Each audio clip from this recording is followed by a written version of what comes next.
Hello, my name is Kaylee Smolin, and today I'll be discussing how race and the class-based structuring of the United States healthcare system throughout the 20th century and into modern times has led to the propagation of racial health disparities among African Americans. Hela, a robust omnipresent cervical cancer cell line, has played a significant role in many scientific advances, such as research regarding oncogenes and tumor suppressor genes, development of drugs for Parkinson's, herpes, hemophilia, leukemia, and influenza, and the study of lactose digestion, human longevity, and sexually transmitted diseases. As a result, many people have encountered Hela at one point or another, and the majority of cellular biologists are familiar with Hela's unprecedented clinical contribution. However, very few people know the person behind the cell line. Her name was Henrietta Lacks, a poor African-American tobacco farmer who lived in the early 1900s. Hela was born out of a biopsy performed without Henrietta's informed consent. As described in The Immortal Life of Henrietta Lacks by Rebecca Skloot, Henrietta was exposed to a variety of harmful tests in the name of research, granted unequal access to adequate health care, and given dismissive treatment by doctors. These are some of the same problems that African Americans face in healthcare today. Around the country, African Americans experience high rates of chronic diseases and infant mortality, a lack of Medicare or other forms of payment for health services, and discrimination by doctors in regards to treatment and diagnosis of disease. When all factors are controlled, including income, socioeconomic status, insurance coverage, reliable transportation, and access to healthcare facilities, African Americans still face inequities in health status and access to healthcare. Though this is the case with all minority groups, I will focus on African Americans due to the greater accuracy of statistics for this racial category due to misclassification among other races. To better understand how these inequalities in healthcare came to exist, I would like to explore some historical components of African American medical treatment. First, let's go back to the 1600s. Chattel slavery was the most racialized institution in American history. It was during this time period, from 1619 to 1865, that African Americans were categorized as subhuman compared to white Western Europeans. As a result, black slaves lacked adequate living conditions, education, and health care. Black from white difference was established on the basis of scientific racism, or the act of justifying inequalities between natural groups of people by recourse to science. Early scientists, including Charles Darwin, Carl Linnaeus, Petrus Kemper, Johann Blumenbach, and Herbert Spencer, participated in the unfortunate scientific movement that vindicated slavery by proving blacks as subhuman and inferior. Pseudoscientific proof, including differences in physical characteristics or intelligence, grew in volume, intensity, and influence, making racial difference difficult to refute. Yet scientific racism was not only used to justify and defend slavery. It was also a means of white scientific and medical dominance over black individuals. Chief Justice Roger Taney asserted that the Dred Scott decision upheld the three-fifths of a man compromise, establishing that we the people was never intended to include blacks, slave or free. Enslaved African Americans received medical care only when profitable from their owner's perspective.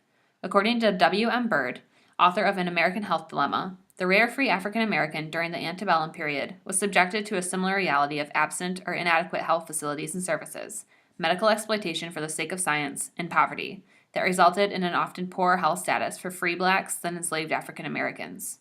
Just as American caste and class systems were built on a foundation of race, America's health system was also built on a class-stratified, racially segregated, and discriminatory basis. The unequal American health delivery system that arose during the period of chattel slavery both excluded and medically abused black patients. One of the most controversial examples of medical exploitation was that of surgical experimentation by Dr. J. Marion Sims. Between 1845 and 1849, Sims, an Alabama surgeon, carried out a series of experimental fistula removal operations on black slave women. Sims manipulated the institution of slavery to perform ethically unacceptable human experiments on powerless, unconsenting women without the use of anesthesia.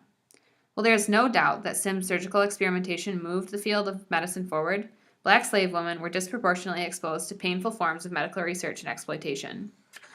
The example of Dr. J. Sims was not isolated, however. Many more cases of medical experimentation on black subjects exist in antebellum and into postbellum America. The abolition of slavery in the United States by the 13th Amendment, 1865, turned a page in American history. For a century from 1865 to 1965, African Americans were free but granted virtually no citizen rights. The continued exclusion of blacks from we the people prolonged denial of general welfare to black Americans. During the century following the close of the Civil War, the majority of African Americans still did not have equal access to health care or medical training, were at risk of forced sterilizations that arose out of the eugenics movement and subject to additional medical experimentation. In the late 19th century and early 20th century America, institutions that offered medical education were extremely segregated. Seemingly the only medical institutions in America where blacks were even conceptualized as normal human beings were the post-Civil War black medical schools and the few black hospitals and clinics. As health professions rose in prestige, African Americans remained excluded, written off as a syphilis-soaked, unfit race. Black patients continued their antebellum role in American medicine, research subjects for risky procedures. One of these risky procedures was the forced sterilization of African Americans as a result of the eugenics movement. The term eugenics, coined by Sir Francis Galton in 1883, refers to the creation of a superior race by selective breeding. The eugenics movement was a method of social control, where those considered genetically inferior, being African Americans for example, were said to produce only inferior offspring. Consequently, forced sterilizations and castrations took place throughout America and were legalized by the 1930s. The fertility of blacks shifted from being prized during the period of slavery for wealth reasons to being detested after the abolition of slavery. Some 80,000 sterilizations without consent occurred in the United States as a result of the eugenics movement. Fannie Lou Hamer, an African-American civil rights activist, was one victim of forced sterilization. She went in for surgery to have a benign uterine fibroid removed, but that was not all that the surgeon took out. She also had her uterus removed without consent, rendering her sterile. Forced sterilization was just one form of non-consensual exploitation of African Americans. One of the most exposed examples of medical exploitation of African Americans in postbellum America was the Tuskegee Experiment, as we explored in class. For 40 years, from 1932 to 1972, hundreds of black men with the sexually transmitted disease of syphilis were studied and withheld from treatment even after the release of penicillin in the 1940s. The belief that syphilis differed in blacks and whites prompted the Tuskegee Experiment. The Public Health Service wanted to study the progression of syphilis in black men from disease onset to death, providing the research subjects with only aspirin and iron tonic placebos for treatment. The men did not grant consent to be studied or withheld from treatment, but rather, the permission asked for was the right to autopsy their bodies after the men had died in exchange for payment for a decent burial. The withholding of treatment from the research subjects condemned the men to the ravages of syphilis and death as a result of the disease. It also afflicted the families of the men involved in the study. Their wives, girlfriends, and children were all at risk. The Tuskegee Experiment was one of many atrocities in the long history of using black bodies for medical research. Another form of scientific exploitation lies in the unauthorized use of Henrietta Lacks's cervical cancer cells, Hela, for research. As was previously described, Henrietta Lacks was an African-American woman who lived from 1920 to 1951.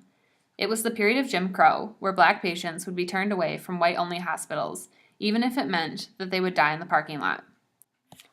Black people, like Henrietta, only went to hospitals that offered care for African Americans when they thought they had no choice. Henrietta went to Johns Hopkins Hospital after experiencing abnormal vaginal bleeding and feeling a lump in her cervix. The doctors at Hopkins found the lump, took a non-consensual biopsy, and started Henrietta with radium treatment. After some time, the lump in Henrietta's cervix began to subside, but her cancer was spreading. Yet the doctors withheld this information from Henrietta. Rebecca Skloot writes, "This was a time when benevolent deception was a common practice. Doctors often withheld even the most fundamental information from their patients, sometimes not giving them any diagnosis at all. They believed it was best not to confuse or upset patients with frightening terms they might not understand, like cancer. Doctors knew best, and most patients didn't question that, especially black patients in public wards." Henrietta was given minimal information regarding her diagnosis, faced with the challenge of getting to Johns Hopkins for treatment, and exposed to harmful experimental chemicals used to treat her cancer. Henrietta and her cells, like many other black patients during the early 20th century, was used as a research subject. Many scientists believe that since patients were treated for free in the public ward, it was fair to use them as research subjects as a form of payment. Even with all the good that Henrietta's cells have provided to humanity, Henrietta experienced extensive race-driven disparities in regards to healthcare. Racial disparities in medicine perpetuated even after the passing of the Civil Rights Act in 1964. Title VI of the Civil Rights Act prohibited racial discrimination in any institution receiving federal funds. This meant that African Americans were now eligible for Medicare. Before Medicare, white people received physician services at a rate 49% higher than blacks. After Medicare, the rate decreased to 8%, but substantial differences in white versus black incomes remained. The health literature has long documented that having low income is a risk for the poor health status. The health of African Americans remained inferior to that of white Americans for a variety of reasons, including income differences, lack of preventative or elderly care, and continued discrimination in hospitals. Medicare was thought to be a new open door for African Americans, but this door opened only a crack and remains partly closed even today. Contemporary manifestations of the long history of medical racism faced by African Americans in the United States exist. Despite great improvements in the overall health of the U.S. population, health disparities remain widespread among members of racial and ethnic minority populations. African Americans experience disproportionate chronic disease and infant mortality rates as a result of inadequate access to Medicare and insurance, discrimination by doctors in a clinical setting, and lower quality treatment options than their white counterparts. African Americans are much more likely to suffer from a chronic disease than whites as a result of inadequate healthcare and insurance access. A chronic disease is a long-lasting condition that can be controlled but not cured, such as asthma, diabetes, obesity, hypertension, and heart disease. According to the CDC Health Disparities and Inequalities report published in January of 2011, the prevalence of obesity among African American adults was greater than any other race in 2010. African American women have the highest rates of obesity in the United States. About 4 in 5 African American women are overweight or obese. That same year revealed the prevalence of diabetes among African Americans was nearly twice as large as that for white adults. Additionally, African Americans were 2.5 times more likely to have lower extremity amputations than whites due to poorly managed diabetes. African Americans also had the highest death rates from heart disease, stroke, and breast cancer compared with other racial groups in 2009. For the age group of 45 to 74, a higher percentage of black women, 37.9%, than white women, 19.4%, died as a result of coronary heart disease, as did black men, 61.5%, compared to white men, only 41.5%. A higher percentage of black women, 39%, compared to white women, 17%, died due to stroke before the age of 75, as did black men at 60% compared to white men at 31%. Additionally, African Americans had a higher HIV infection rate and lower HIV antiretroviral prescription rate than white Americans. The same trend applies to infant mortality, where African American infant mortality is over twice as great as white infant mortality. African Americans are also less likely to engage in preventative health care, according to multiple studies.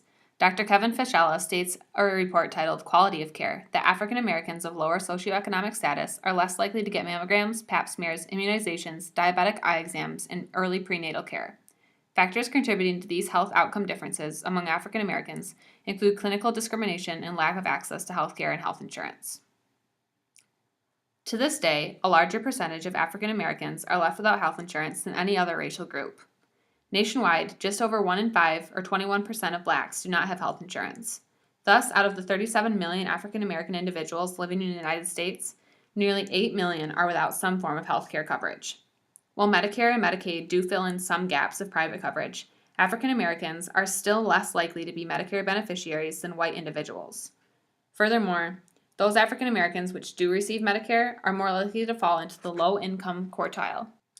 Hence, fewer African Americans can afford supplemental insurance to cover primary and preventative health care costs not paid for by Medicare. More than a quarter of the people living in the coverage gap are African American.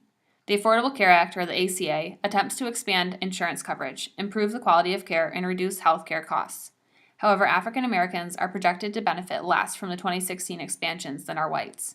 This year, there is a projected 52% reduction in the number of uninsured whites, but only a 42% reduction in the number of uninsured blacks under the ACA expansions.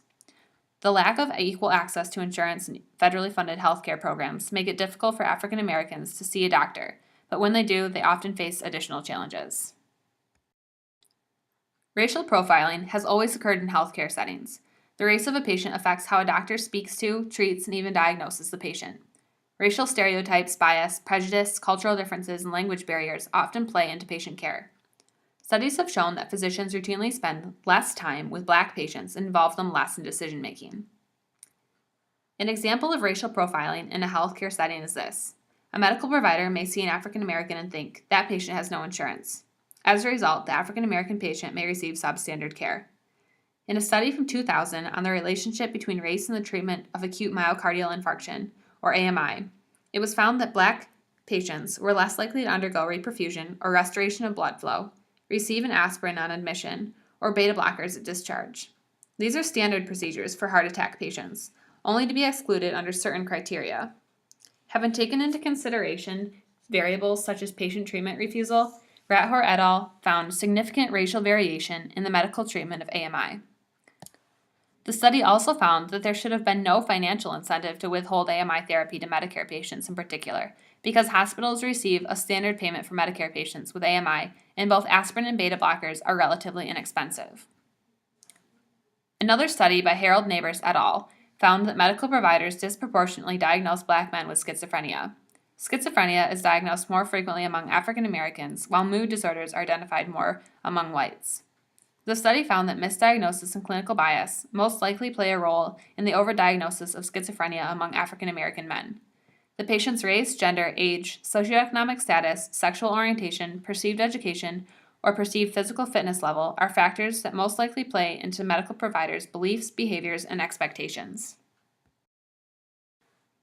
There is certainly a need for healthcare reform to reduce disparities. Though relatively dated, a report through the CDC estimates that between the years of 2003 and 2006, the elimination of health disparities would have reduced direct medical care expenditures by $230 billion and indirect costs associated with illness and premature death by over $1 trillion. There is literally a high cost to health inequities. Thomas Levaste, director of the Hopkins Center for Health Disparity Solutions at Johns Hopkins Blumenberg School of Public Health, said, "The Patient Protection and Affordable Care Act, if fully funded, will improve, but not eliminate disparities. Healthcare coverage and lack of access is only part of the problem of why race disparities exist, and we have to look at societal issues." He urges that intervention is needed in the following areas: socioeconomic conditions, social and physical environments, access to quality care, cultural competency, and health literacy. In conclusion, race and class-based structuring of the United States healthcare system in the past and in contemporary times has led to the propagation of racial health disparities among African Americans. The peculiar brand of U.S. scientific racism led to medical exploitation of blacks in various realms throughout American history. Furthermore, African Americans have faced and continue to face unequal access to healthcare.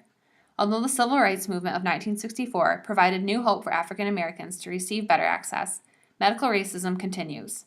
African Americans face high rates of chronic diseases and infant mortality, lack of insurance or means to pay for health care, and discrimination in the clinic. Henrietta Lacks' daughter, Deborah, brings up a good question. "But I have always had the thought it was strange, if our mother Sel's done so much for medicine, how come her family can't afford to see no doctors?" This is a reality for many African Americans, establishing the need for health care reform. The causes that drive health disparities on the basis of race and socioeconomic position are complex and largely intertwined, establishing a need for open dialogue on addressing disparities. In February of this year, the CDC came out with a report titled Strategies for Reducing Health Disparities, but it only detailed CDC-sponsored interventions. There is still a need for more meaningful and relevant data collection on racial health disparities and strategies to combat them. There is also a need for medical professionals to become educated on medical racism to minimize clinical racial profiling. In a country where racial equality and healthcare are two important concepts, it is necessary to bridge the gap and begin the conversation to end medical racism. Thank you.